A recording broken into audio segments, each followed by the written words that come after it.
Well, the Oregon Drivers and Motor Vehicle Services say not a lot of calls are coming in about real IDs, and that's concerning as the deadline to get the real ID is fast approaching. Reporter Erin Ariano has the story.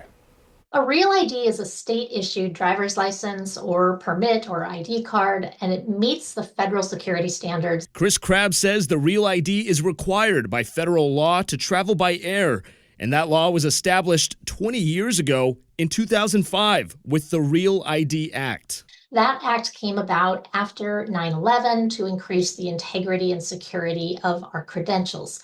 She says you technically don't need a real ID to travel by air if you already have a passport. You just won't be able to use your state-issued driver's license anymore. But there is an upside to getting a real ID regardless. For most people, carrying their passport with them, they're a little nervous about losing it, and so a lot of people make the choice to also get the real ID so that they're covered. To get a real ID, you need to bring documents proving your identity to the Oregon DMV before the May 7th deadline. So why did it take so long for a law in 2005 to be enacted now 20 years later? The short answer, states pushing back against the federal government. Oregon legislature actually said we were not going to have real ID because they didn't want to have those documents stored, and that took a long time to actually be resolved. You're highly encouraged to get a real ID sooner than later.